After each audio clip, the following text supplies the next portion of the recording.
Think about the last time you negotiated something really important, like maybe a salary or buying a car. We are so conditioned to think about compromise like a seesaw, you know? Right, exactly. Like, you want this, I want that. So we just meet in the middle to be polite. Yeah, but in this deep dive into former FBI hostage negotiator Chris Voss's book, Never Split the Difference, we're looking at why that traditional compromise might actually be terrible advice. Oh, totally. Voss argues that everyday life is basically a series of negotiations. Hmm. But if you want a brown shoe and your partner wants a black shoe, well, compromising by each wearing one black and one brown shoe just makes you both look foolish. Right, it's a great analogy. It changes the whole framework. So instead of this logical dance toward the middle, negotiation becomes about, well, human interaction under pressure. Exactly. It's about psychology, not just math. Yeah.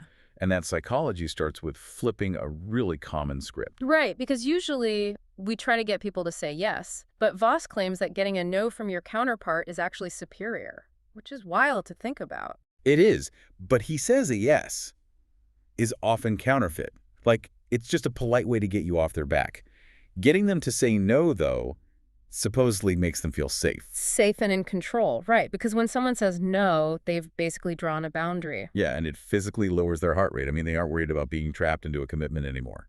But wait, doesn't actively aiming for a no just make you, I don't know, incredibly difficult to work with? It feels like a pressure cooker to me. I see what you mean. Like you have to actively let that steam out, the no, before you can safely open the lid to real collaboration. Well, that pressure cooker dynamic is exactly what Voss manages with what he calls tactical empathy. Tactical empathy. Yeah, it's not about agreeing with the other person. It's about proactively labeling their fears out loud so they actually feel heard. Oh, so like if someone is hesitant to sign a contract, instead of pushing the benefits, you say, it seems like you're worried this will tie up your resources. Exactly. You instantly diffuse the tension. And he backs this up with the 73855 rule. Right. The idea that communication is only 7% the words you say, 38% your tone of voice, and like 55% body language. That seems incredibly high for body language and tone, honestly. Well, yeah, because treating that exact ratio as an absolute, scientific law across all contexts Yeah, is definitely an exaggeration. The original study was actually quite narrow. I figured. But the underlying mechanism still holds up, doesn't it? It does. If you focus heavily on a calm, deliberate tone of voice, you physically lower the other person's defenses. That allows that tactical empathy to actually work. Okay, so if getting a no and using a calm tone builds emotional safety, how do you translate that squishy psychology into cold, hard numbers, like when it's time to actually talk price? All right, well, Voss gives a shockingly specific mathematical strategy for that. It's called Ackerman bargaining. Oh, yeah, I wanted to break this down. So if you are the buyer, you set a target price. Yep, and your first offer is exactly 65% of that target. Then you offer 85%, 95%, and finally 100%. And you have to use highly specific odd numbers, too, like $95,432 instead of just $95,000. Plus, at that final number, you throw in some random non-monetary item. Yeah, just to signal that your pockets are completely empty. But why those specific percentages? What's the math behind that? So the secret isn't the numbers themselves, it's the decreasing increments. You're dropping your concessions from 20% to 10% to 5%. Oh, I get it. That mathematically signals to the counterpart that they are physically squeezing every last drop out of you. Precisely.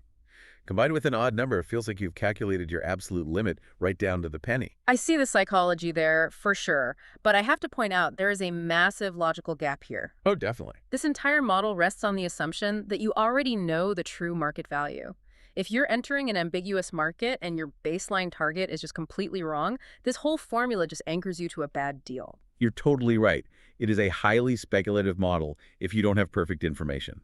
I mean, it demands a level of market certainty that often just doesn't exist in the real world. Yeah, and I'm looking at this alongside the classic Harvard getting to yes method. That one is all about removing emotion, relying on objective criteria, and finding a win-win. Which is basically the exact opposite of what Voss is doing. Exactly. He's weaponizing emotion and refusing to split the difference at all. They are fundamentally opposed philosophies, honestly. The Harvard method treats negotiation as this collaborative problem-solving exercise. While Voss's FBI method treats it more like an emotional extraction process. Right. But evaluating them both, Voss's emotional tactics are undeniably effective for high-stakes, tense situations, Mm. or, dealing with incredibly difficult people. Sure, but maybe not the best strategy if I'm trying to build, say, a 5-year business partnership. Exactly. The Harvard method is generally superior for fostering those long-term collaborative partnerships where objective trust matters way more than squeezing out every last dollar. So the core takeaway for you listening is that human emotion undeniably drives decision-making. I mean, Voss's psychological tactics, like tactical empathy and diminishing concessions, are incredibly convincing tools to have in your arsenal. Absolutely. But claiming that compromise is always a failure is, well, it's a speculative absolute. Right. Multiple perspectives, including objective collaboration, really enrich your understanding of any negotiation. Which leaves me with a final puzzle for you to explore on your own. Think about this. If both sides of a negotiating table are highly trained in these exact FBI Oh, tactics, wow, yeah. like both are constantly mirroring, both throwing out extreme odd number anchors, and both trying to force a no, does the conversation just infinitely loop into a stalemate? Does that seesaw just break completely?